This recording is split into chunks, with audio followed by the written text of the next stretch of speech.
He looked at me like I was her. His eyes, clouded by disease, didn't see his 15-year-old granddaughter standing before him. They saw Eunice, his wife who had died 5 years ago. And my family asked me to just smile and accept it when his wrinkled hands began to roam over my body. My name is Dolores Quinn Albright. I'm 83 years old today, and I'm known in Millstone, a small town in rural West Virginia, as Miss D, the midwife who brought more than 2,000 children into this world in our Appalachian Valley.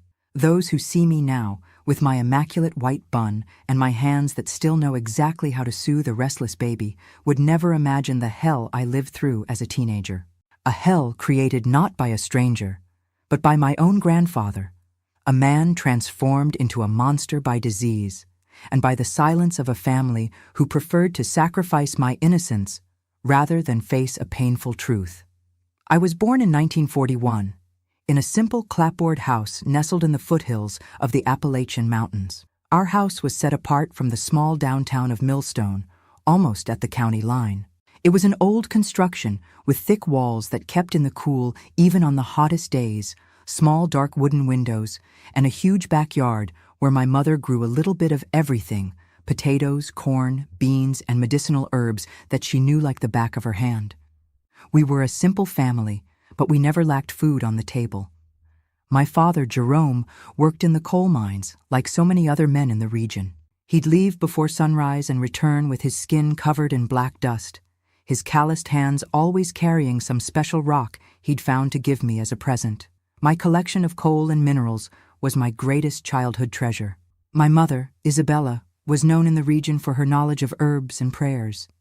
She wasn't an official midwife like I would later become, but she helped with difficult births when called. It was from her that I learned to recognize plants by their smell, to make tinctures for almost all ailments, to understand the cycles of the moon and how they affect women's bodies. I had a happy childhood, running free along mountain trails, swimming in the creek, helping my mother with her plants, and listening to the fantastic stories my father told about hidden treasures from the early pioneer days. Our house was simple, but it was always full of neighbors who came asking for medicine, a prayer, or simply to sit around the wood stove on cold mountain nights.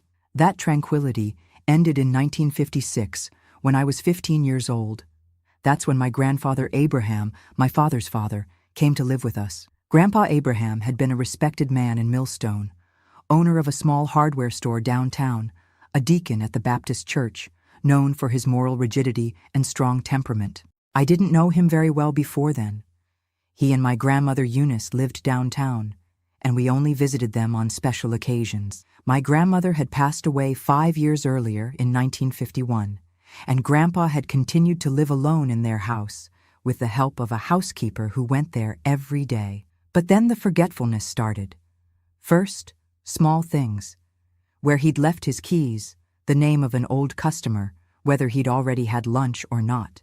Then, more serious things, leaving the stove on, going out in his pajamas, accusing the housekeeper of stealing objects that he himself had put away and couldn't remember where. It was when he nearly set fire to the house, forgetting a candle lit near the curtains, that my father decided he could no longer leave him alone. He needs constant care, my father explained one night after dinner. He's going to come live with us. If anyone at that table could have foreseen the future, perhaps they would have suggested another solution. But nobody could. And so Grandpa Abraham arrived one April morning with his few suitcases and his eyes already half lost in time. Our house wasn't large, but it had an extra room we used to store harvests and tools. My father and my older brothers, John and Anthony, emptied the room, painted the walls, put in a new bed, and so Grandpa had his space. The first days were strange, but not alarming. Grandpa confused people's names, repeatedly asked the same things, sometimes spoke to my mother as if she were a housekeeper. "It's the disease," my father would say with a tired sigh. "It's not his fault." It was during the second week that I noticed something different in the way he looked at me. We were all at the dinner table when he suddenly stopped eating and fixed his eyes on me. "Eunice," he said, with a voice suddenly clearer, firmer than usual. "Why did you cut your hair? I always liked it long." An uncomfortable silence fell over the table. My hair was tied in a long braid down my back, as I always wore it. I hadn't cut anything. Dad, my father said gently. This is Dolores, your granddaughter. Mom passed away, remember? Grandpa blinked a few times, confused, and then his face contorted in an expression of deep sadness. Of course. Eunice is gone. I'm sorry. He went back to eating in silence, but every now and then I caught him observing me with a disturbing intensity. In the days that followed, it happened more often. I would be sweeping the yard or helping my mother in the kitchen, and I'd hear, "Eunice, have you seen my pipe?" Or, "Eunice, come sit here with me." My father or mother would always gently correct him, and he would always seem momentarily confused, then accept the correction. Those of you listening to me now must be wondering how such a simple confusion could turn into the nightmare I'm reporting. And this is what I want you to understand. The horror didn't come all at once.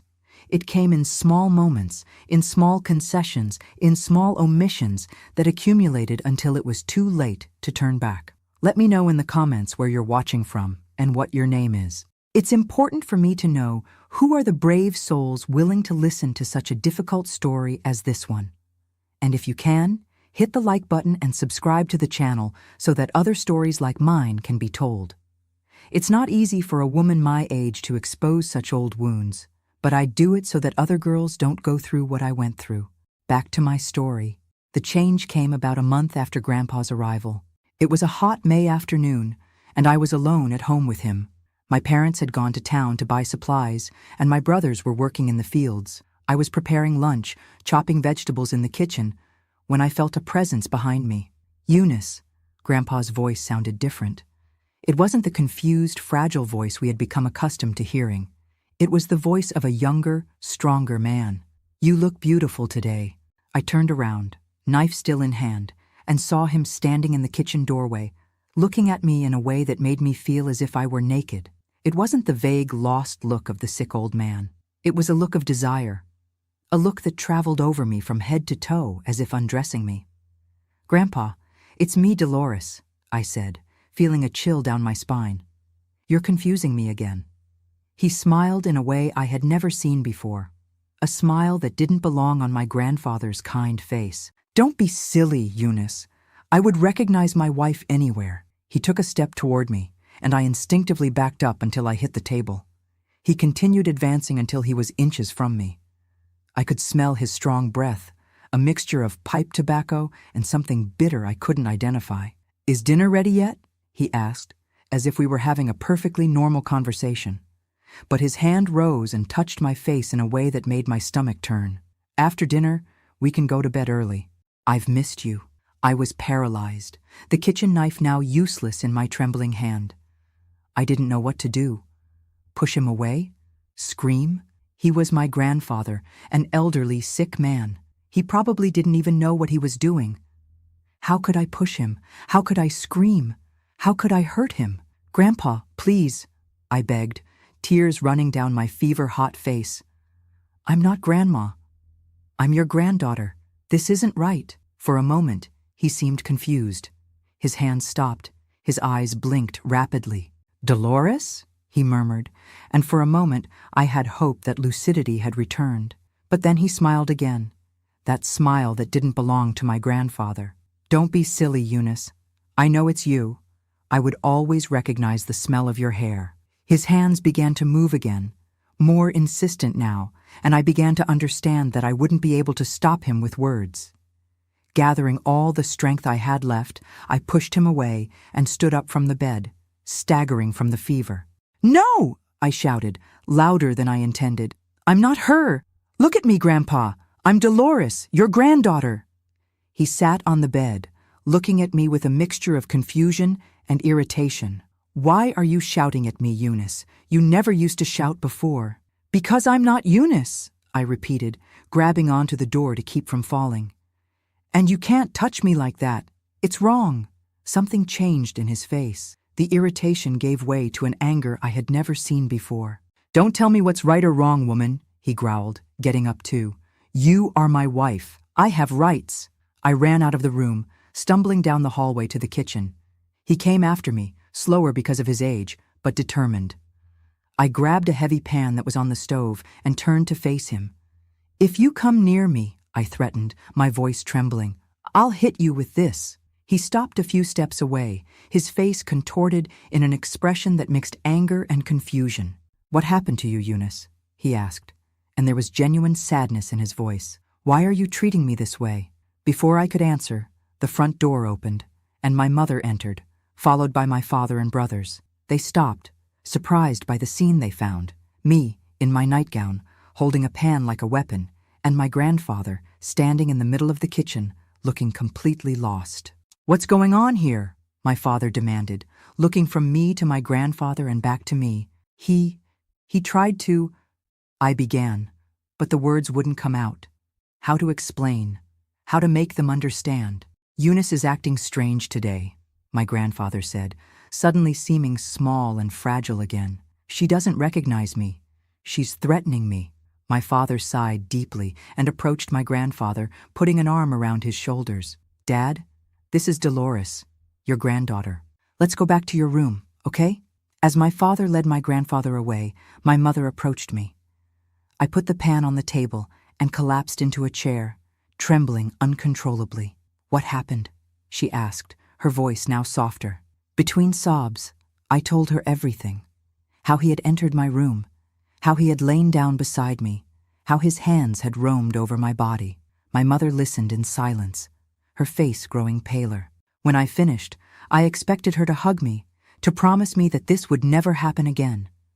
Instead, she sat down across from me and held my hands in hers. "Dolores," she said, in a low voice so that my brothers, who were in the living room, wouldn't hear. "You need to understand that your grandfather is very sick. He really believes you're his wife in those moments. It's not his fault." "But Mom," I cried, incredulous. "He tried. He was going to—" "He doesn't know what he's doing," she insisted, squeezing my hands tightly. "It's the disease, not him. The grandpa you know, who told you stories, who gave you gifts, that man would never harm you." "So what do we do?" I asked, feeling a growing despair. "I can't be alone with him. I can't." My mother sighed, and I saw the weight of an impossible decision in her eyes. "We'll be more careful. You won't be left alone with him anymore. And maybe it's better if you don't directly contradict him when he's confused. Just distract him, change the subject, until the confusion passes." It wasn't the answer I wanted. It wasn't the protection I needed. But at that time, in that place, with the little we knew about the disease consuming my grandfather's mind, it was the only solution my family could find. And so began a period of my life where I learned the art of dodging, of making myself invisible, of always having an excuse not to be where my grandfather was. I learned to read the signs, the way his eyes changed when the confusion began, how his posture altered, how his voice became different when he saw me as Eunice. For a few weeks, it worked. I was always surrounded by someone from the family, always vigilant, always ready to escape at the first sign of danger. But the constant vigilance took its toll. I slept poorly, startling at the slightest noise. I lost my appetite. My grades at school, which had always been good, began to fall. The happy, carefree girl I had been was disappearing, replaced by a frightened shadow who jumped at the slightest touch. And then inevitably came the day when all precautions failed. It was on a Sunday afternoon that everything changed. The sky was heavy, announcing a storm that would soon break over Millstone, and the air had that tension that precedes great thunderstorms. Our family had gone to service at the Baptist church, as we did every Sunday. Grandpa Abraham usually accompanied us, but that day he had woken up with leg pains and stayed home. On the way back, it began to rain, first a few fat drops, then a deluge that forced us to run the rest of the way. We arrived home soaked, laughing and complaining at the same time, as you do when rain catches you by surprise. My brothers went to change clothes, my father went to check on Grandpa, and my mother began to prepare Sunday lunch, which would be fried chicken with biscuits and gravy, my favorite. I went to my room to change my wet dress for something dry. I was in my slip, looking for clean clothes in the trunk at the foot of the bed, when my bedroom door opened. I turned, startled, expecting to see my mother, but it was Grandpa Abraham standing in the doorway, looking at me with that expression I had already learned to fear. "Eunice," he said, with a clear and firm voice, so different from the trembling voice he used in moments of lucidity. Why didn't you wait for me to help you take off your dress? I quickly grabbed a sheet to cover myself, my heart racing. Grandpa, it's me, Dolores, I said, trying to keep my voice steady. You're confused again. But he was already entering the room, closing the door behind him. Always so shy, even after so many years, he smiled, approaching. That's what I've always loved about you. I looked frantically at the door, calculating if I could get past him and escape. He was old, but he was still a strong man, accustomed to years of hard work. And I was cornered between him and the wall. Grandpa, please. I tried again, now with a trembling voice. My parents are home. My brothers, they'll come in any moment.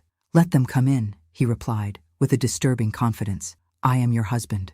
We're not doing anything wrong. He took another step toward me, and I tried to back away, but my back was already against the wall.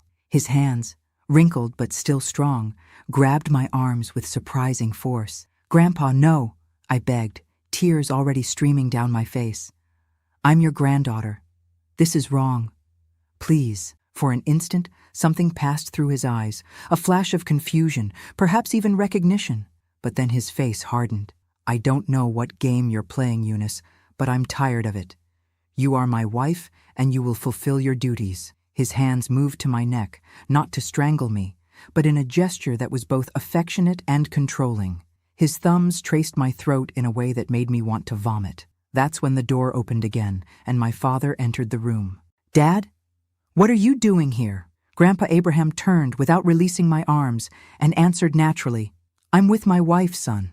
Why the surprise? My father visibly paled, looking from me to his father and back to me. I was trembling, the sheet barely covering my body, tears now flowing freely. Dad, my father said with forced calm, this is Dolores, your granddaughter. My daughter, not Mom. Grandpa looked at me, confused, and then at my father again. What are you talking about, Jerome? Of course it's your mother. Look at her. My father slowly approached, like someone approaching a frightened animal. Come on, Dad. Come with me. It's time for your medicine. To my relief, Grandpa released my arms and allowed my father to guide him out of the room. Before leaving, my father gave me a look that mixed concern, sadness, and something else. Shame, perhaps. I collapsed on the floor as soon as the door closed, hugging my knees, trembling uncontrollably. A few minutes later, my mother entered, carrying a mug of chamomile tea. Your father told me what happened, she said, sitting beside me and offering me the mug. Drink this. It will calm your nerves. I accepted the tea with trembling hands, but I couldn't stop crying. Mom, I can't take it anymore. He won't stop. It's getting worse. My mother sighed deeply, and I saw tears in her eyes too. I know, honey. I know. What are we going to do? I asked, clinging to this admission like a lifeline.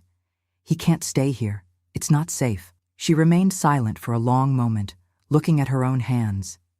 It's not that simple, Dolores, she finally said. We don't have money to put him in a nursing home, and even if we did, there isn't one nearby. The closest is in Charleston. Then send him to Charleston, I exclaimed, with more force than I intended. He needs care we can't give. With what money, honey? She replied, and there was a hardness in her voice that surprised me. You know how much your father makes in the mines. It's barely enough to support us. A nursing home in Charleston would cost more than we earn in 6 months. And what about me? I asked, my voice low now. What is the cost of what I'm going through? I saw the pain in my mother's eyes, a true, deep pain. She was trapped in an impossible choice, just as I was. We'll be more careful, she promised. Your father will lock Grandpa's room at night, and you will never be alone with him again. Never. I wanted to believe her. I desperately wanted to believe it would be enough, but something inside me knew it wouldn't be. The disease was progressing, the moments of confusion becoming more frequent, longer, more intense. The next morning, my father gathered the family in the living room, my mother, my brothers John and Anthony, and me. Grandpa was still sleeping, sedated by the medicines the doctor had prescribed to calm his nerves. We need to talk about what happened yesterday, my father began, his face marked by a sleepless night. The situation with Grandpa is getting complicated. Complicated, I interrupted, unable to contain my indignation. He tried to attack me, Dad. It's not complicated, it's dangerous. My older brother, John, who was 20 at the time, frowned. What exactly did he do, Dolores? Did he hurt you? I felt my face burn. How to explain? How to put into words what had happened, what had almost happened, what I feared would still happen? He confuses me with Grandma Eunice, I finally said, looking at my hands. And he tries to treat me like he treated his wife. A heavy silence fell over the room. My younger brother, Anthony, who was 17, seemed genuinely confused. I don't understand, he said. What does that mean? It means he's sick, my father intervened quickly. Dr. Matthews from Millstone said it's a disease that affects memory, that makes the person confuse the past with the present. Grandpa really believes Dolores is Grandma Eunice in those moments. So he's not doing it on purpose, concluded John, as if that resolved everything. It's the disease, not him. It doesn't matter if it's on purpose or not, I exclaimed, standing up. What matters is that it's not safe. It's not safe for me to be near him. My father stood up too, putting his hands on my shoulders. Dolores, I understand you're scared, and I promise we'll protect you. But I need you to understand something. We can't simply send him away. He's my father. He's family. And me? I asked, my voice almost a whisper. I'm family too. I saw the pain in my father's eyes, the pain of someone being forced to choose between two people he loves. We'll find a solution, he promised. We'll consult Dr. Matthews again, see if there are stronger medicines or maybe some other option we haven't considered.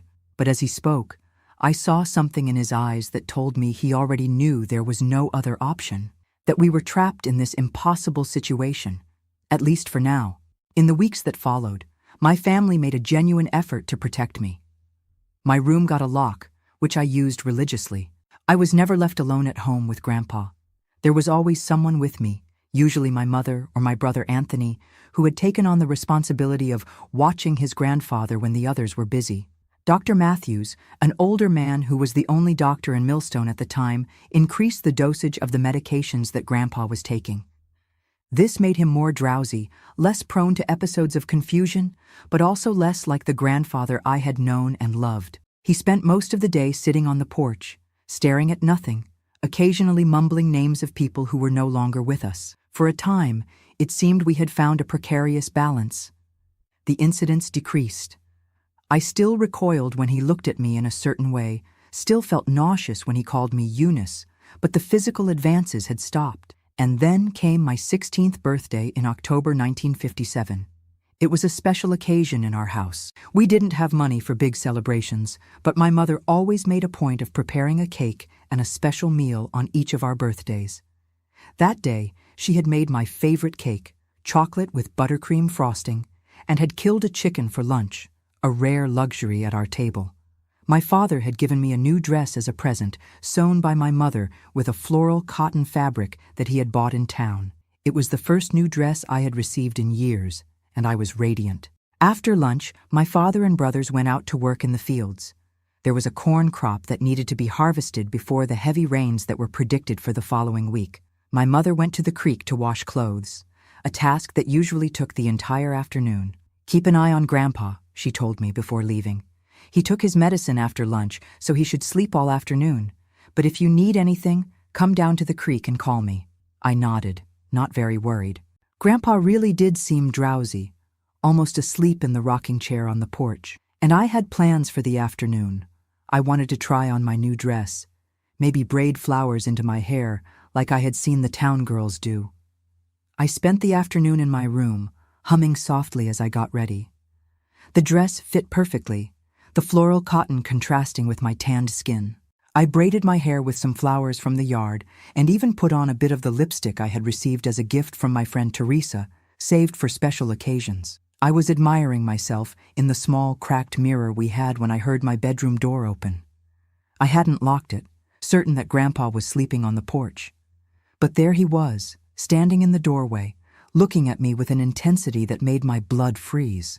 "Eunice," he said, and his voice had none of the drowsiness from the medications. It was clear, strong, full of an authority that I had learned to fear. "You look beautiful today." I got up quickly, trying to get past him and out of the room. "Grandpa, it's me, Dolores. Today is my birthday, remember? I'm wearing the new dress I got." He blocked the door with his body, his eyes never leaving mine. "I know exactly who you are," he said, and there was something different in his voice now, something I couldn't identify. "And I know today is a special day." He took a step toward me, and I backed up until I hit the wall. There was nowhere to run. The room was small, the only exit blocked by his body. "Grandpa?" I tried again, my voice trembling. "My mother will be back soon. And my brothers. They won't be back so soon," he interrupted, with a certainty that terrified me. "I saw your mother going to the creek with a big bundle of laundry, and your brothers and your father are in the fields, harvesting corn. We have the whole afternoon to ourselves." Panic began to take over me. He had planned this.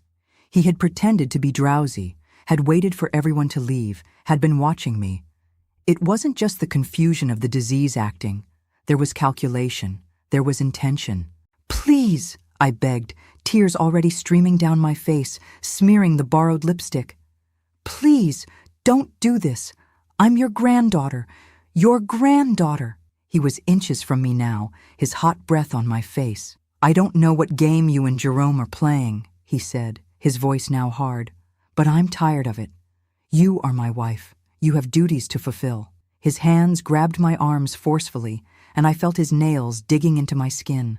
I tried to scream, but he covered my mouth with one hand, the other still holding my arm. "Don't scream," he ordered, his face inches from mine. "There's no one to hear anyway." At that moment, something inside me broke. Fear gave way to an anger I had never felt before. With all the strength I could gather, I bit the hand that covered my mouth, tasting the metallic flavor of blood. He screamed in pain and backed away, looking incredulously at the mark of my teeth on his skin. I took advantage of the moment to try to get past him and reach the door, but he was faster. He grabbed my hair forcefully, pulling me back with such violence that I fell to the floor. "Ungrateful slut," he growled, with a voice that didn't belong to my grandfather, to the man who had told me stories, who had given me colorful pebbles when I was a child. "I'll teach you to respect your husband." What happened next is something I spent decades trying to forget. His hands tearing the new dress I had received that day, his weight on top of me, immobilizing me, his panting breath, his eyes clouded not by disease, but by a sick desire. And the pain, physical, yes, but mainly the pain of a betrayal so deep, so incomprehensible, that it broke something inside me that would never be completely repaired. I don't know how long it lasted, minutes or an eternity. When it finally ended, he stood up, adjusted his clothes, and looked at me as if I were a broken object, something that had lost its value. "Clean yourself up," he ordered, his voice cold now. "I don't want your mother to find you like this and start asking questions." And then he left, closing the door behind him, leaving me on the floor, curled up like a wounded animal. I don't remember much of what happened afterward. I know that at some point I dragged myself to the wash basin in the corner of the room and tried to wash myself, scrubbing my skin until it was red, as if I could clean not only the physical marks, but the stain I felt on my soul. I know I burned the torn dress, unable to bear the sight of it, and put on old clothes. I know that when my mother returned from the creek, she found me sitting on the bed, staring at nothing, unable to speak, to cry, to feel anything. "What happened?" she asked, alarmed by my state. "Dolores, what happened?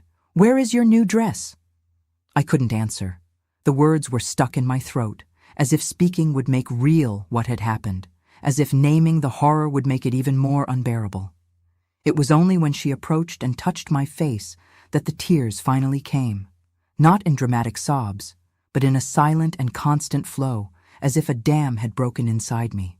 "It was him, wasn't it?" she asked, and the resignation in her voice broke me even more. "What did he do, Dolores? Tell me." He confused me with Grandma," I finally managed to say, my voice almost inaudible. "But he wasn't confused, Mom. He knew. Somehow he knew. He waited for everyone to leave. He planned it." My mother paled, her hands trembling as she held mine. "Did he hurt you?" she asked, although her eyes already knew the answer. I nodded, unable to say more. She hugged me then, pressing me against her chest as she did when I was little and had nightmares. But this nightmare wouldn't end upon waking. This nightmare had just begun. When my father and brothers returned from the fields, my mother was waiting for them on the porch. I was lying in my bed, curled up like a ball, my body sore, my mind numb. I heard their voices, first in normal tones of conversation, then my mother's voice louder, insistent, then my father, incredulous, denying. Then silence, followed by heavy footsteps toward Grandpa's room. What followed were shouts. My father, furious as I had never heard him before, and Grandpa, first confused, then defensive. I heard the sound of something breaking, then my brothers trying to separate the two, my mother crying. Later, much later, when the house had finally fallen into a heavy silence, my father came to my room. He sat on the edge of my bed, his face marked by tears and by an expression that mixed anger, guilt, and a pain so deep that it made me feel guilty for being the cause of it. "Dolores," he began, his voice hoarse, I don't know what to say. I don't know how to ask forgiveness for not protecting you." "It wasn't your fault, Dad," I replied automatically, the words coming out without emotion, as if I were talking about someone else, about a story I had heard, not lived. "Yes, it was," he insisted, tears flowing freely now. "I should have listened to you before. I should have realized the danger. I should have—" His voice failed, and we sat in silence for a long moment. "What's going to happen now?" I finally asked. My father took a deep breath, trying to compose himself. "Tomorrow I'm taking him to Charleston. There's a hospital there that can take care of him. I've already talked to Dr. Matthews, and he's going to give us a referral letter." "With what money?" I asked, remembering the previous discussions, the reason why we hadn't done this before. "It doesn't matter," he replied, with a firmness that didn't admit discussion. "I'll find a way. I'll sell whatever is necessary, work twice as hard, but he won't be under the same roof as you anymore. Never again." I wanted to feel relief at these words, but I was too numb to feel anything. I just nodded, closing my eyes, wishing sleep would come and take me away from this unbearable reality. The next morning, I woke to the sound of raised voices coming from the living room. I got up with difficulty, my body still sore, and approached the door to hear better. "You can't do this, Jerome." It was Grandpa's voice, clearer and more lucid than I had heard it in months. "You can't send me to an asylum like I'm crazy. You're sick, Dad." My father's voice, controlled but firm. "You need care we can't give here. It's because of that absurd story Dolores made up, isn't it?" Grandpa continued, his voice now indignant. "You're going to believe her instead of your own father?" I felt my stomach turn. He was denying it. He was using his moments of lucidity to deny what he had done, to make me look like a liar. "It's not made up," my father's voice, now harder. "I saw the bruises. I saw the torn dress she tried to hide. She must have fallen," Grandpa insisted. "Or maybe it was that boy, Sebastian's son, who's always looking at her. You know how girls are these days, Jerome. They make up stories to cover their own shame." I couldn't take it anymore. I opened the door forcefully and entered the living room, confronting the man who had destroyed my life, who was now trying to destroy my reputation as well. "I didn't lie," I shouted, trembling with anger. "You know exactly what you did. You waited for everyone to leave. You planned everything." Grandpa looked at me with an expression of offended innocence so convincing that, for an insane moment, I almost doubted my own memory. "What are you talking about, girl?" he asked, his voice soft now, his eyes clear, lucid. "I would never hurt you. You're my dear granddaughter." I took a step toward him, unable to contain the fury growing inside me. "Don't pretend you don't remember. You called me Eunice. You tore my dress. You—" "Dolores, enough," my father interrupted, placing himself between us. "Go back to your room. I'll handle this." "But Dad, he's lying," I insisted, tears streaming down my face. "He's pretending he doesn't remember." "I know," my father replied, in a low voice so only I could hear. "I know he's lying. And that's why he's leaving today, one way or another." I looked into my father's eyes and saw a determination I had never seen before. He believed me. He was on my side. For the first time since it all began, I didn't feel completely alone. I went back to my room, and hours later, I heard the noise of the wagon that would take my father and grandfather to the train station in Millstone, from where they would go to Charleston. I didn't come out to say goodbye. I had nothing to say to the man who had stolen not only my innocence, but also my trust, my sense of safety in the world. When the wagon moved away, I felt a relief so intense that I collapsed on the floor, sobbing. My mother found me like this and knelt beside me, hugging me in silence. There were no words that could fix what had been broken, no promises that could erase what had happened. There was only the comfort of her presence, the warmth of her arms, the certainty that, at least for now, I was safe. But physical safety didn't mean emotional safety. The horror of what I had lived through didn't disappear with my grandfather's departure. On the contrary, it seemed to grow, occupying every corner of my mind, infiltrating my dreams, turning them into vivid nightmares from which I woke screaming in a cold sweat. And gradually, I realized that it wasn't just the trauma of the abuse that haunted me. It was also my family's reaction before the worst happened, the way they had minimized my fears, how they had asked me to be patient, how they had placed the comfort of a sick man above my safety. If they had listened to me before, I thought one night, as I looked at the dark ceiling of my room, unable to sleep, none of this would have happened. If they had taken me seriously from the beginning, I wouldn't be here now, broken like this. And it was this thought that planted the seed of what would come next. Not just the struggle to overcome the trauma, but also the struggle to be heard, to be taken seriously, to ensure that no other girl went through what I had gone through. But that struggle was just beginning, and the road ahead would be even more difficult than I could imagine. Before I move on to the next part of my life story, I wanted to know if you're still watching. Many people can't hear me talk for more than 5 minutes, so if you're one of the people who are watching with sweetness in your heart, leave your like and comment. I'm listening to you, Miss D. Thanks to all for your attention, my loves. In the weeks that followed my grandfather's departure for the hospital in Charleston, our house was taken over by a heavy silence. It was as if no one knew what to say, as if words could break the fragile normality we were trying to rebuild.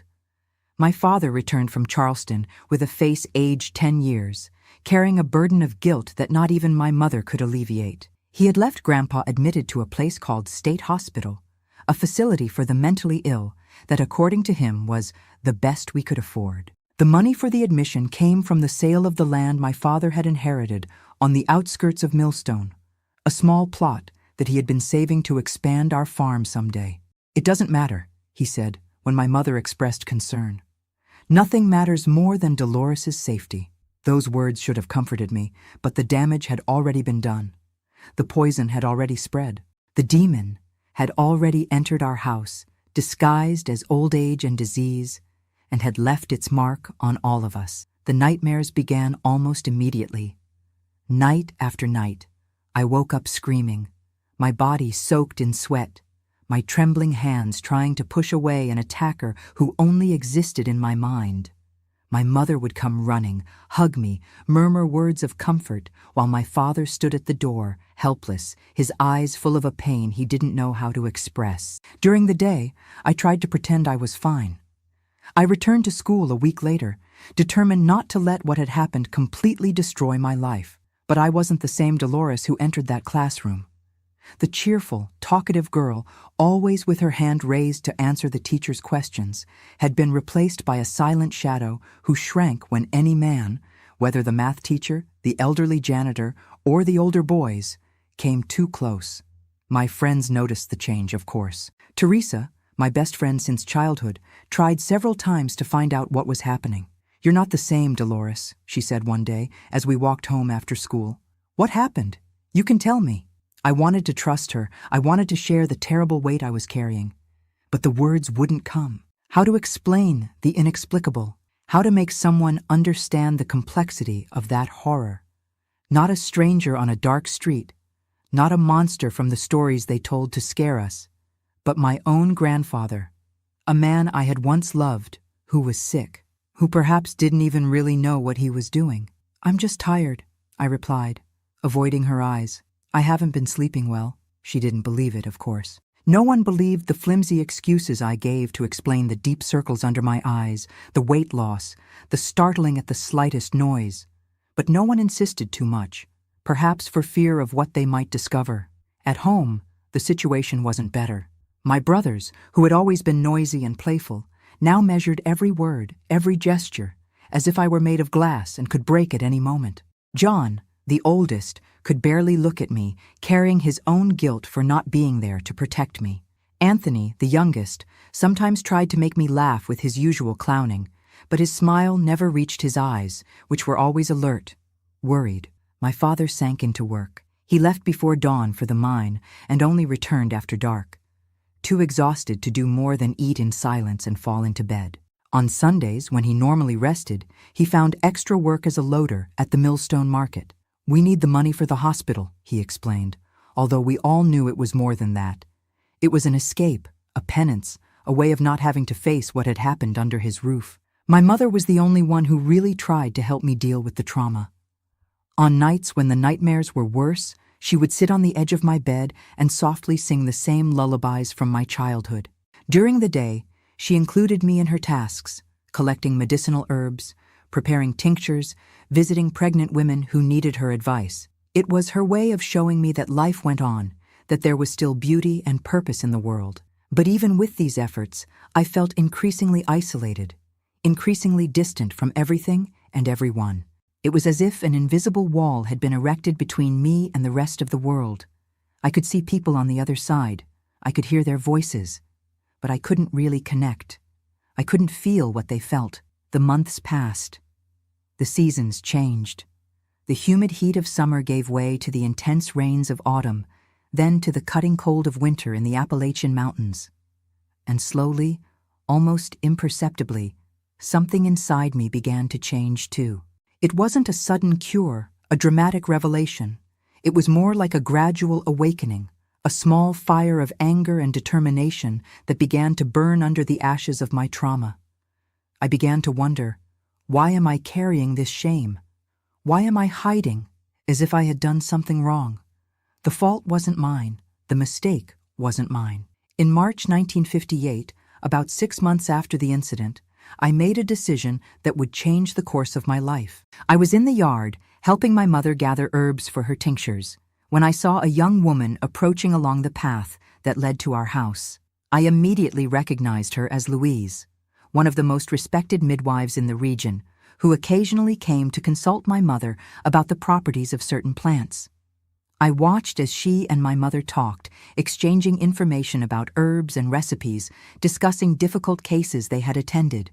There was a confidence in them, a security in their knowledge, a certainty of their value in the world that fascinated me. When Louise was leaving, I plucked up my courage and approached her. "Miss Louise," I began, my voice firmer than I felt inside. "Do you think I could learn to be a midwife too?"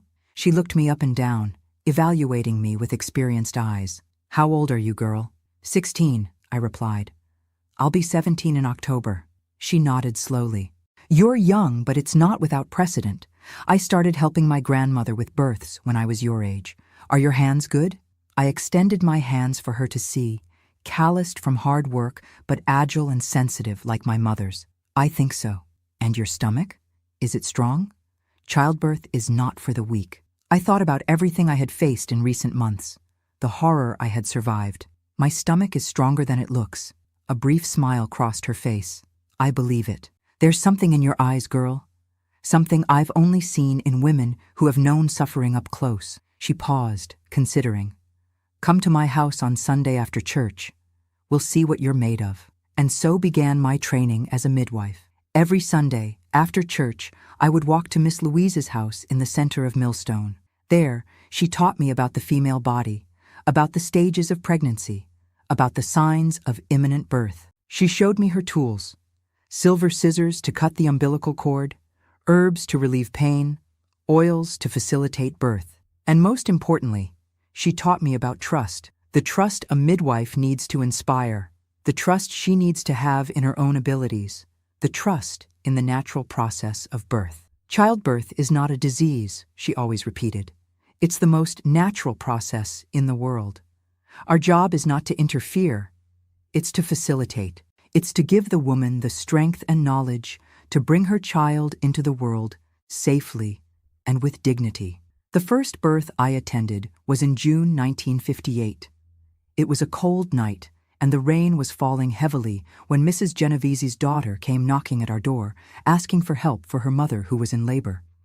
Miss Louise had told me to call her if any emergency arose, but the storm had made the roads to the center of Millstone almost impassable.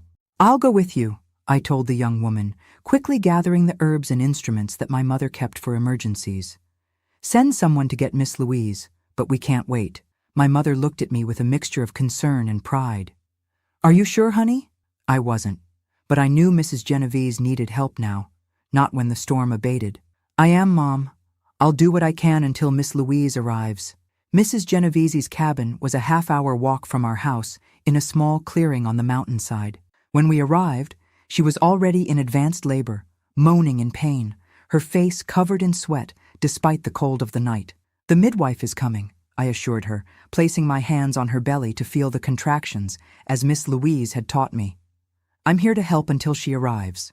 In Mrs. Genovese's eyes, I saw fear, but also trust, not in me, who was practically unknown to her, but in the knowledge I represented, in the tradition of women caring for women that had existed for generations in these mountains. The birth was quick and without complications.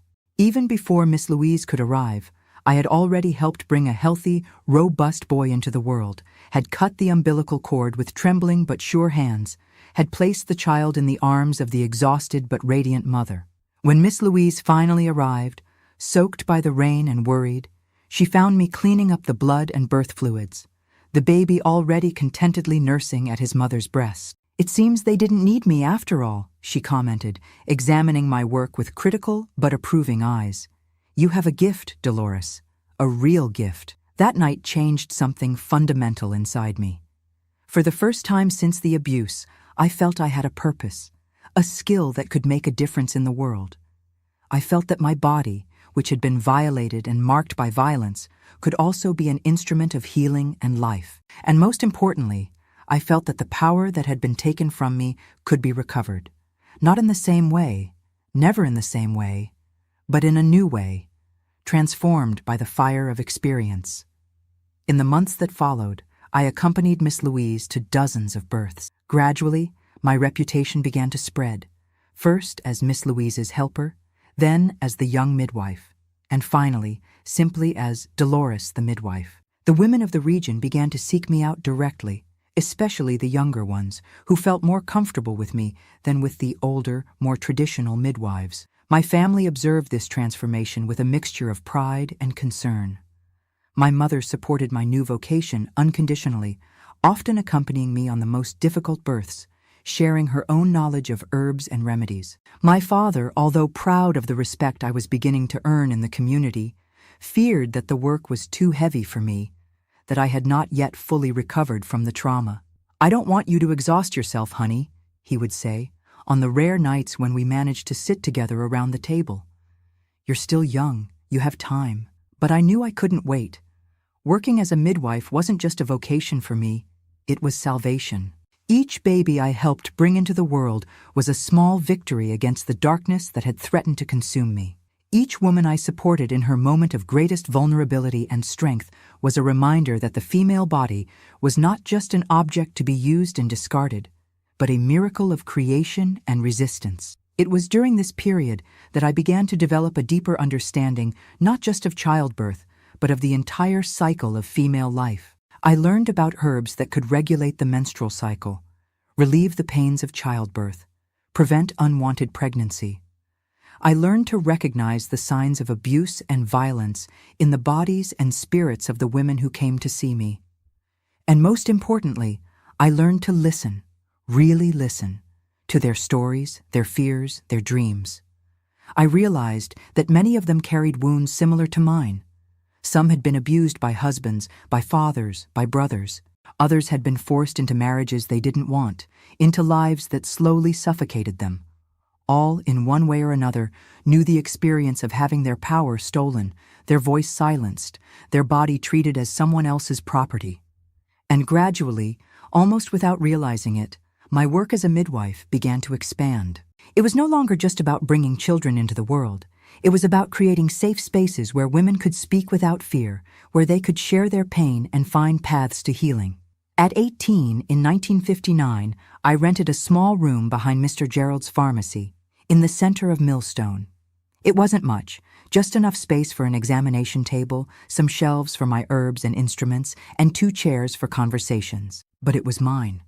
The first space I could truly call my own, the first place where I established my own rules. Women's House, I called it, although there was no sign on the door, just knowledge passed by word of mouth among the women of the region. There, I attended women of all ages and conditions, from frightened girls with their first menstruation to elderly women dealing with the discomforts of menopause. There, I heard stories that would never be told elsewhere, kept secrets that would never be shared with pastors or doctors or husbands. And there, finally, I began to confront my own story. Not all at once, not in grand, dramatic gestures of catharsis, but slowly, piece by piece, like someone untying a particularly difficult knot. I realized that part of my isolation came from the sense of singularity of my trauma, as if what had happened to me was so unique, so specific, that no one could ever really understand. But listening to the stories of other women, I began to see patterns, connections, a larger fabric of female experience of which my story was just one thread. It doesn't mean the trauma became easier to bear. Some nights, I still woke up screaming, my body covered in cold sweat, the sensation of wrinkled hands on my skin so vivid that I needed to light the lamp to make sure I was alone. Some days, I still instinctively recoiled when a man passed too close on the street, or when I heard a male voice raised in anger. Some moments, I was still overtaken by a wave of nausea, so strong that I had to stop what I was doing and breathe deeply, counting slowly to 10 to drive away the memory that threatened to engulf me. But these moments became less frequent, less intense, and, more importantly, I began to develop tools to deal with them when they came. Deep breathing, calming herbs that I prepared myself, simple rituals of cleansing and protection that had as much psychology as spirituality. The work at the Women's House grew rapidly.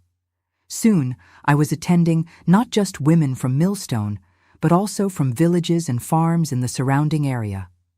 Some traveled days to see me, bringing stories of mysterious pains that no doctor could diagnose, of marriages that were disguised prisons, of daughters who showed disturbing signs that they feared to name. For some, I could offer practical solutions, herbs to regulate the cycle, techniques to avoid pregnancy, remedies to relieve chronic pain. For others, all I could offer was an attentive ear, an understanding that came not from books or theories, but from my own lived experience of trauma and recovery.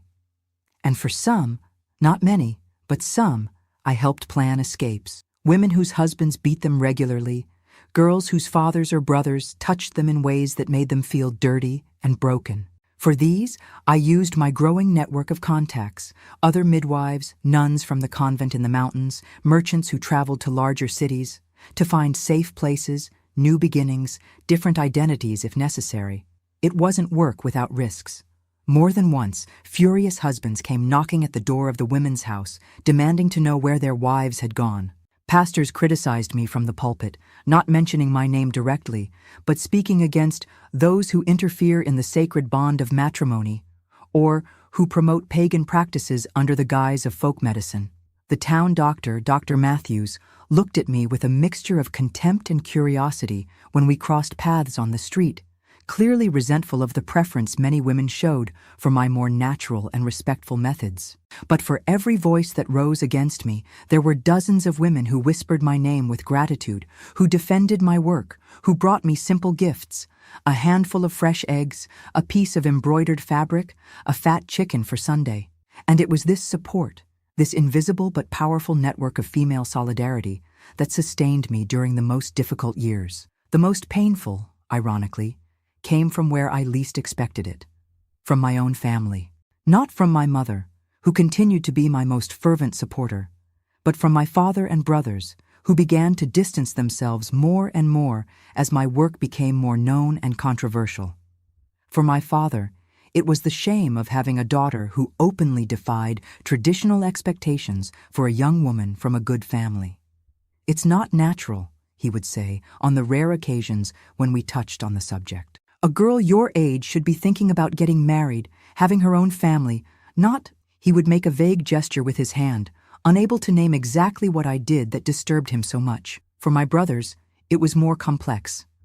John, the oldest, was building his own reputation as a respectable merchant in Millstone, and my growing fame, or infamy, depending on who was speaking, was beginning to affect his business.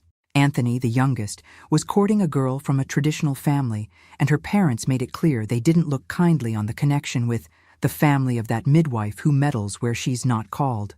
Gradually, visits to the family home became rarer, more tense, marked by uncomfortable silences and superficial conversations that carefully avoided any mention of my work or my independent life in the center of town. Only my mother maintained regular contact, visiting me at the women's house at least once a week, bringing not only supplies of herbs and medicinal plants from our old yard, but also news of the family, stories from the neighborhood, pieces of the world I had left behind. It was during one of these visits in February 1960 that she brought me the news I both feared and expected. My grandfather had died in the hospital in Charleston. "It was peaceful, according to what they said," she related, sitting in the wicker chair in my small consultation room. "He simply didn't wake up one morning. The doctor said it was probably his heart." I remained silent, unable to name the storm of emotions stirring inside me. Relief, yes. The guilty relief of knowing that the man who had violated me no longer existed, that he could never hurt me again. But also a complex sadness for the grandfather who had existed before the disease, the man who told me stories, who gave me colorful pebbles, who had been, in his limited way, loving. "Your father wants you to go to the funeral," my mother continued, studying my face carefully. "It will be tomorrow, at the Millstone Cemetery." The idea of standing before the coffin of the man who had destroyed my adolescence, of hearing the pastor speak about his exemplary life, his dedication to family, his unwavering faith, it was unbearable. But I also knew that refusing would be a final break with my father, a cut that perhaps could never be repaired. "I can't, Mom," I finally replied, my voice almost a whisper. "I understand that Dad wants me to be there, that appearances need to be maintained. But I can't stand before that coffin and pretend grief for a man who—" My voice failed, unable to complete the sentence. My mother nodded, without surprise. "I told your father you probably wouldn't go. He's hurt, but I think, deep down, he understands." I doubted that. My father had never really understood, or perhaps had never wanted to understand, the depth of the trauma I carried, the complexity of my relationship with my grandfather's memory. For him, the matter had been closed when Grandpa was sent to the hospital. The problem had been solved, the page turned, and now we should all move on as if nothing had happened. But it didn't work that way. Trauma didn't respect social convenience, didn't conform to expectations of decorum and appearances. Trauma had its own logic, its own time, its own way of remaining alive long after its source had been removed. And it was this understanding, this visceral awareness, born of experience, of how trauma shapes and transforms a life, that became the deepest foundation of my work with other traumatized women. It wasn't just the technical knowledge of herbs and massages and birthing techniques that made me effective. It was the ability to look into the eyes of a broken woman and say, with complete honesty, "I know, I understand. I've been there too." And so, through isolation and pain, through the slow and imperfect reconstruction of my own life, I found a path not just to survive, but to transform my suffering into something that could help others survive too. Not a complete cure, never that, but a purpose, a direction, a way to extract some meaning from the senseless horror that had been imposed on me. In the years that followed, this direction would become clearer, this purpose more defined. But the road would still be long. There would still be many battles to be fought, some with the outside world, but the most difficult always with myself, with the ghosts that would never completely leave me, with the 16-year-old girl who still lived inside me, still frightened, still confused, still asking, Why didn't anyone protect me when I needed it most? The year 1960 marked the beginning of a new phase in my life. With my grandfather's death, I felt as if a dark chapter had been closed, although the scars remained. The women's house was flourishing. My name was already known throughout the valley, and I had just turned 19, too young for the responsibility I carried, but too old in experience and pain. It was during this period that I met the person who would change my understanding of what had happened to me and open doors I didn't even imagine existed. Her name was Dr. Helen Sutton, one of the first female doctors trained at the West Virginia School of Medicine. She had come to Millstone to work at the newly inaugurated health post, part of a state government program to bring medical care to the most remote regions. Our first meeting was tense, to say the least.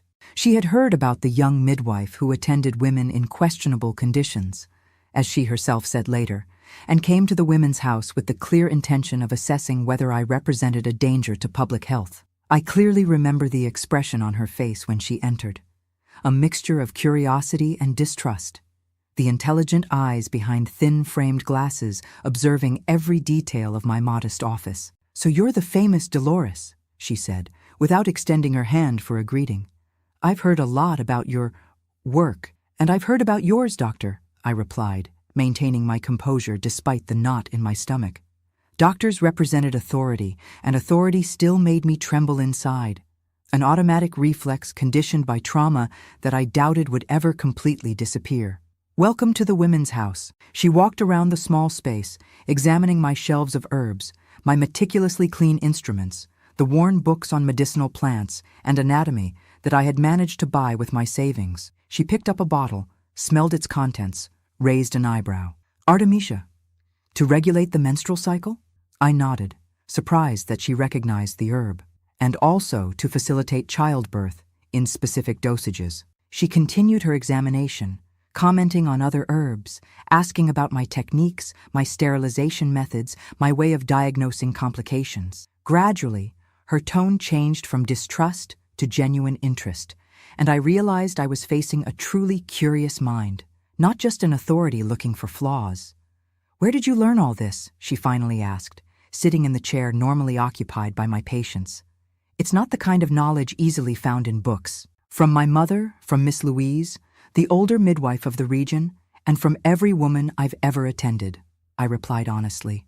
"Some things are in books, others come from experience, from tradition, from knowledge passed from woman to woman for generations." She studied me for a long moment, as if making an important decision. "I came here expecting to find a charlatan," she finally admitted. "Instead, I found someone practicing a form of medicine that academia rarely recognizes, but which has its own rigor, its own validity." That was the beginning of an unlikely partnership between the capital-trained doctor and the self-taught midwife from the countryside.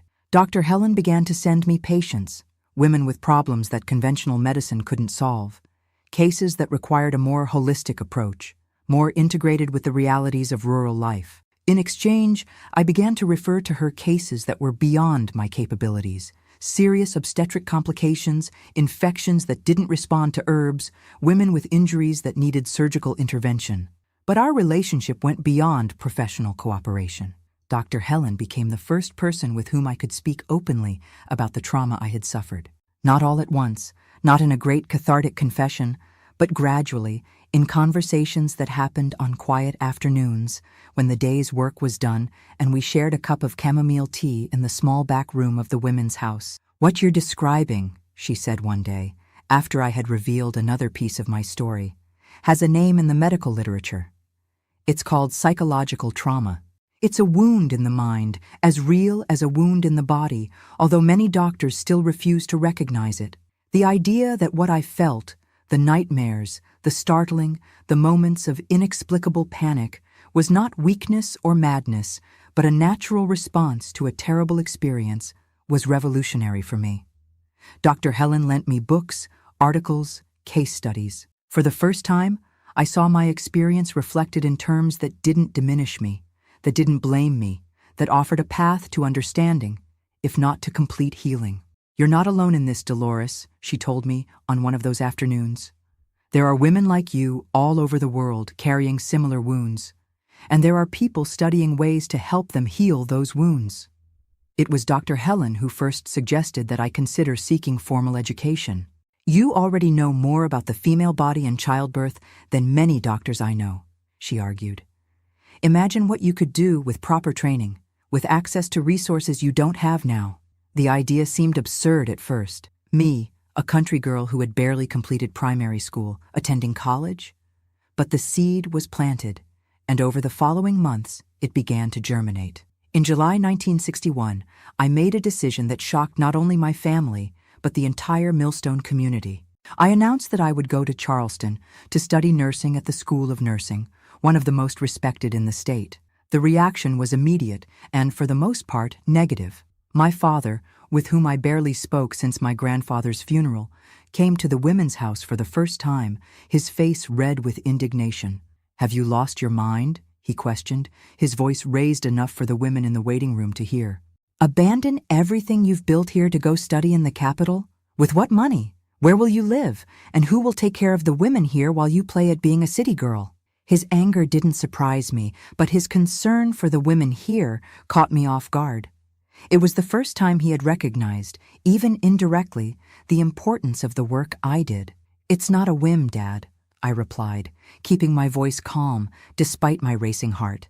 Confrontations with male authority figures still left me in a state of alert, a conditioned reflex from trauma that I doubted would ever completely disappear. "It's an opportunity to learn more, to bring new knowledge here when I return."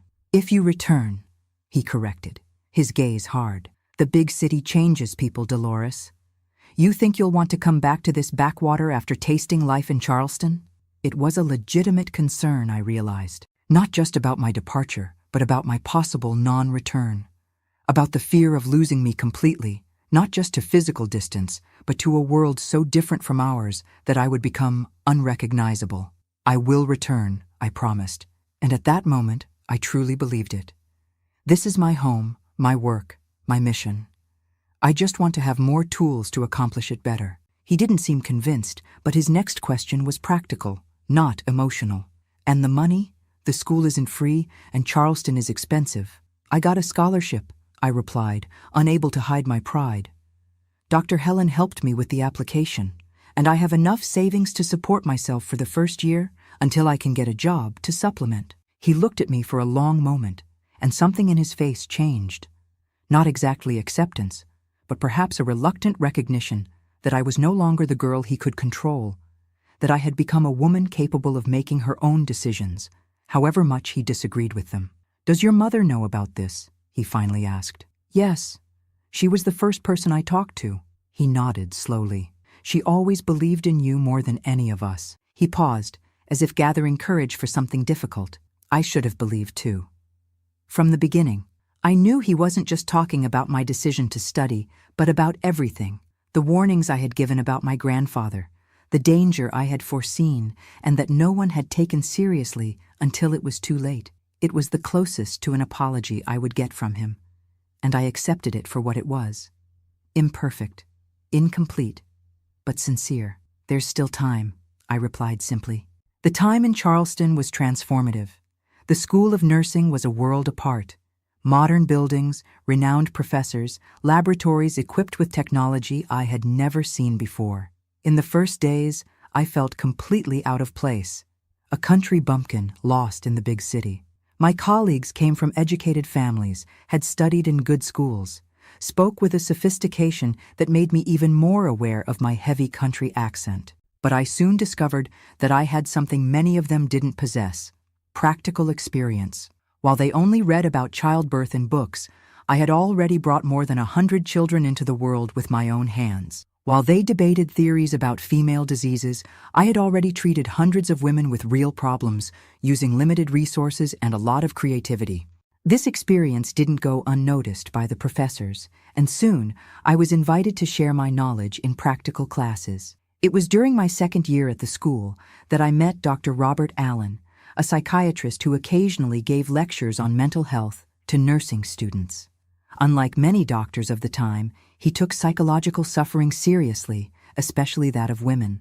When he learned of my experience, both as a survivor of abuse and as a midwife who attended other traumatized women, he invited me to attend some of his therapy sessions. "What you're doing instinctively at the Women's House," he told me one day, "is a form of therapy that we're just beginning to understand formally. You create a safe space where women can talk about experiences that society prefers to silence, and that, in itself, is therapeutic." With Dr. Allen, I learned about the new studies on psychological trauma, about ways to help survivors rebuild their lives, about the importance of validating their experiences instead of minimizing or pathologizing them. And perhaps most importantly, I learned that what had happened to me wasn't an isolated case, an aberration, but part of a much larger pattern of violence against women and girls that society preferred to ignore. In one of our conversations, he mentioned a concept that would forever change my understanding of what had happened in my family. What you describe, the way your parents initially minimized your fears, how they asked you to be patient, how they placed your grandfather's well-being above your safety, is something we see repeatedly in families where abuse occurs. We call this the dynamic of the dysfunctional family system. The idea that it wasn't just my grandfather who had harmed me, but an entire family system that had allowed the abuse to happen, was both painful and liberating. Painful because it implied that my parents, whom I loved so much, had failed me in a fundamental way. Liberating because it meant there wasn't something intrinsically wrong with me, that any child in that system would have been equally vulnerable. "The problem wasn't with you," Dr. Allen insisted. "The problem was with the system that prioritized the appearance of normalcy over the safety of the most vulnerable, that valued the convenience of adults more than the well-being of children." Armed with this new understanding, I decided it was time for a definitive confrontation with my family. Not an angry or accusatory confrontation, but an honest conversation about what had happened and how it had affected me. An opportunity to heal not only myself, but also the relationships that had been damaged by silence and denial. At Christmas 1963, I returned to Millstone for the first time since I had left to study. The bus journey through the winding roads of the Appalachian foothills gave me time to reflect on everything that had changed in me during those 2.5 years. I was no longer just the self-taught midwife, but a professional with formal education, with both a technical and emotional understanding of human suffering. And perhaps most importantly, I was no longer a silenced victim, but a survivor who had found her voice. My childhood home seemed smaller than I remembered, more aged. My mother waited for me at the door, her face lit up with a joy that made my heart ache. She had aged too, more wrinkles around her eyes, more gray strands in her hair that was always tied in a bun. But her embrace was the same, strong and secure, smelling of herbs and freshly baked bread. My father was more reserved, observing me with a mixture of pride and unfamiliarity, as if he wasn't quite sure how to approach this new version of the daughter who had left. My brothers, both married now, came with their wives and small children, nieces and nephews I barely knew, who looked at me with curiosity, wondering who this aunt was who lived in the big city. Dinner was a mixture of comforting familiarity and unresolved tension. We talked about safe subjects, the weather, the crops, the town news, my studies, carefully avoiding the elephant in the room. The trauma that had divided our family, the wounds we had never openly discussed. It was only after the children were put to bed, when we were all sitting in the living room around the small nativity scene that my mother set up every year, that I found the courage to say what I had come to say. "I need to talk to you about what happened," I began, my voice firmer than I felt inside. "About Grandpa. About that last year he spent with us. About how it affected all of us." A heavy silence fell over the room. My mother lowered her eyes. My father visibly stiffened. My brothers exchanged uncomfortable looks. No one wanted to have this conversation, especially on Christmas Eve. But I knew that, if not now, it might never happen. "What happened to me wasn't just a personal tragedy," I continued, carefully choosing my words. "It was the result of choices we all made, or failed to make. You chose to ignore the signs because it was easier, more convenient than facing the terrible truth that Grandpa posed a danger to me." "Dolores, please," my father interrupted, his voice tense. "It's Christmas. Can't we leave the past in the past?" "No, Dad," I replied, firmer now. The past never stays in the past when it's not confronted, when it's not acknowledged. It continues to live inside us, poisoning our relationships, preventing us from really knowing each other. Your sister is right, John. My older brother surprised me by speaking up first. We've pretended for too long that nothing happened. We thought if we didn't talk about it, the pain would disappear. But it didn't disappear. It just buried itself deeper. From there, the floodgates opened. My brother confessed the guilt he carried for not protecting me, for being complicit in the silence imposed by my father. My sister-in-law revealed that she had been abused by an uncle as a child and had never told anyone until that moment. My mother cried, asking forgiveness for not acting sooner, for not taking me away at the first sign of danger. And my father, the most resistant of all, finally broke down. I couldn't believe it, he admitted, his voice choked. I couldn't believe that my own father, the man who raised me, who taught me everything I know, could do something so terrible. It was easier to think you were exaggerating, that it was just a misunderstanding, and when I finally had to face the truth, the weight of guilt was unbearable. How could I look at you knowing I had failed so fundamentally to protect you?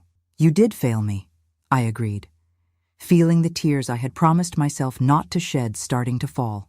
But I also know you were trapped in your own system of beliefs, in your own limitations, and I know that, in your own way, you loved me and wanted the best for me. That night marked the beginning of a reconciliation that would take years to complete. It wasn't a magical cure, it didn't erase the past, but it opened a space for honest dialogue, for the acknowledgement of suffering, for the possibility of a new type of relationship based not on carefully maintained silences, but on courageously faced truths. I returned to Charleston a few days later, feeling simultaneously exhausted and renewed. Something had changed inside me, not just in relation to my family, but in relation to myself. For the first time, I felt that I wasn't just surviving my past, but beginning to integrate it into a larger narrative of who I was and who I was becoming. In the months that followed, this integration deepened. My studies at the School of Nursing, my sessions with Dr. Allen, my regular correspondence with Dr. Helen and with my family, all of this contributed to a more complete, more compassionate understanding of what had happened to me and how I could use this experience not only to heal myself, but to help other women on their own path to healing. And it was thus, through seeking professional help, through honest confrontation with my family, and through the discovery of a new language to understand my trauma, that I finally began to free myself, not only from the horror of what had happened, but also from the silence and shame that had been almost as harmful as the abuse itself. Complete liberation was still far off, of course, but the first steps, the most difficult ones, had already been taken. Liberation and reconstruction of my life. When I graduated from the School of Nursing in December 1964, at 23 years old, I stood at a crossroads. I had offers to work in hospitals in Charleston, where I could build a traditional career with a stable salary and prospects for growth. But my heart pulled me back to Millstone, to the Appalachian Valley, to the women who had trusted me when I was just a traumatized girl trying to find purpose in pain. You don't have to choose, Dr. Helen told me, who had come from Millstone especially for my graduation. You can bring the best of both worlds, the traditional wisdom you learned from the midwives of the valley and the scientific knowledge you acquired here. And that's exactly what I decided to do. In January 1965, I returned to Millstone, no longer as the young self-taught midwife who had left, but as Nurse Dolores Quinn Albright, with a diploma recognized by the Department of Education and an expanded vision of what I could accomplish. The Women's House, which had been kept running in a limited way by Miss Louise during my absence, was completely renovated and expanded. With the help of Dr. Helen, I secured a small grant from the state government to transform it into a women's health center, the first of its kind in rural West Virginia.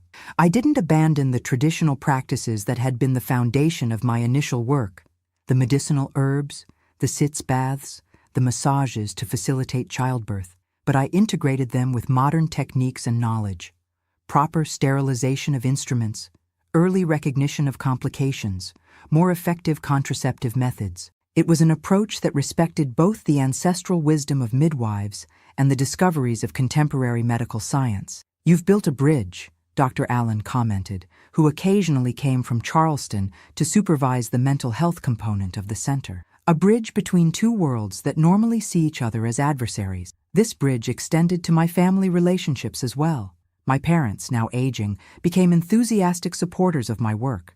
My father, especially, underwent a remarkable transformation, from critic to defender. When someone in town questioned the propriety of an unmarried woman running a health center, it was he who stood up to defend me with a ferocity that surprised even me. "My daughter saves lives," he would say, with obvious pride in his voice. "What does your son do?" My mother, always my silent ally, now worked alongside me at the center, teaching the young nurses who were beginning to join our team the traditional knowledge of herbs and natural remedies that she had learned from her own mother. Our relationship flourished in this partnership, stronger and more equal than it had ever been.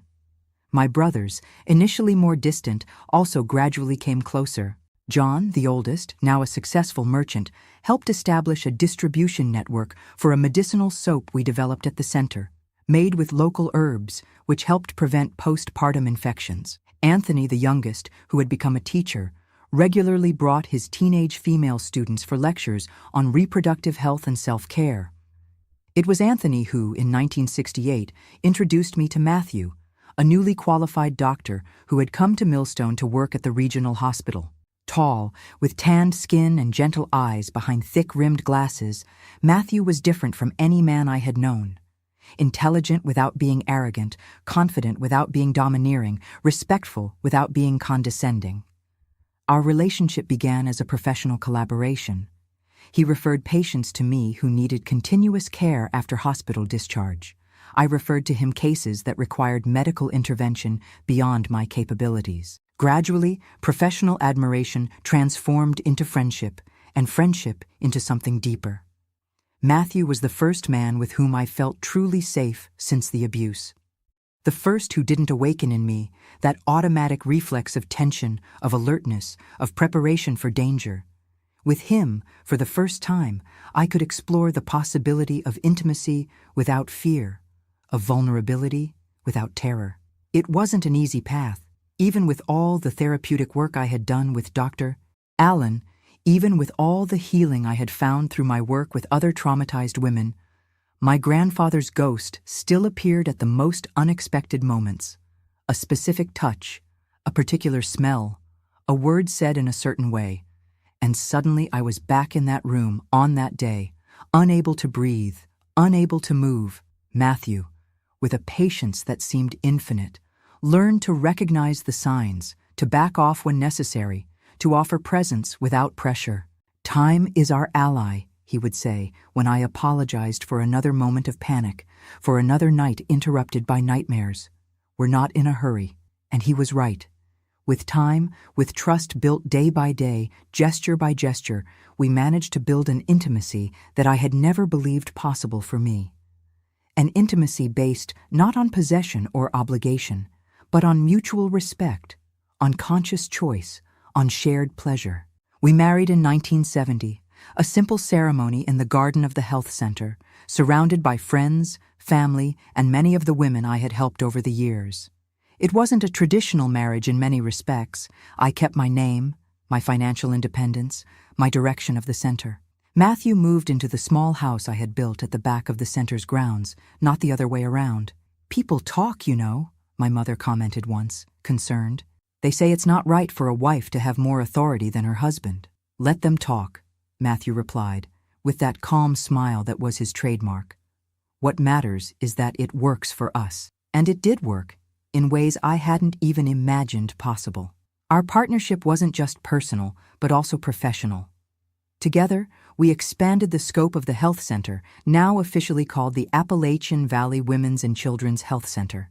Beyond care for pregnancy and childbirth, we began to offer pediatric services, family planning, prevention and treatment of sexually transmitted diseases. In 1972, our daughter, Clara, was born, conceived with love, gestated with care, brought into the world by the hands of Miss Louise herself, the midwife who had taught me everything she knew. The birth wasn't easy. 36 hours of labor, complications that required all of Miss Louise's skill and all of Matthew's medical knowledge. But when I finally held my daughter in my arms, I felt a connection with all the women who had come before me, all the mothers who had gone through this transformative experience, all the lives that had begun with that first powerful cry. Clara was followed 3 years later by Louis, a boy with curious eyes and an easy smile who won the hearts of everyone who met him. Raising my children was a healing experience in itself. Each bath given with care, each story read before bedtime, each hug freely offered was an affirmation that the cycle of trauma could be broken, that new ways of loving and caring were possible. Matthew and I had an explicit agreement about how to raise our children, with absolute respect for their bodies, their choices, their voices. We never forced them to hug or kiss anyone if they didn't want to, even if it was a close relative. We never devalued their fears or concerns, even if they seemed trivial to adult eyes. And above all, we never, ever sacrificed their safety and well-being for convenience or appearances. "Do you think we're overreacting?" I asked Matthew once, after we had refused to let Clara sleep at the house of a family we didn't know well, despite her insistence. "Maybe we're projecting our own fears onto her? Better to err on the side of too much caution than too little," he replied, always sensible. "And it's not about controlling, it's about protecting until she can protect herself." As my children grew, the health center also grew. What had begun as a small office behind a pharmacy became a complex of 3 buildings, with a team of nurses, midwives, a pediatrician, Matthew, and a psychologist who came from Charleston twice a month to attend more complex cases of trauma and postpartum depression.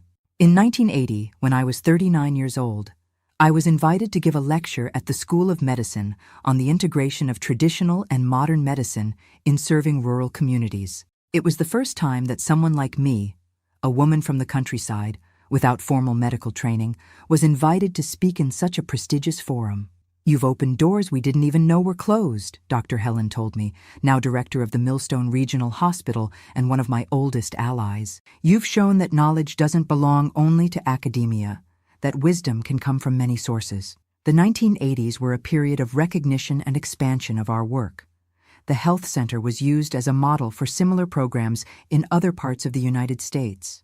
I received awards from the Department of Health, the Pan American Health Organization, from international foundations concerned with women's health in rural communities. But the most significant recognition, for me, came from the women of the Appalachian Valley themselves, the women who traveled days to see me, who entrusted their bodies, their secrets, their deepest fears to me, the women who named their daughters after me, who brought me the first fruits of their gardens, who fervently defended the center against any criticism. "You're not just a midwife or a nurse to us," Mary Jane once told me, one of the first women I had helped when I was still a 16-year-old girl learning from Miss Louise. "You're a symbol that we can be more than the world says we can be, that our voices matter, that our lives have value."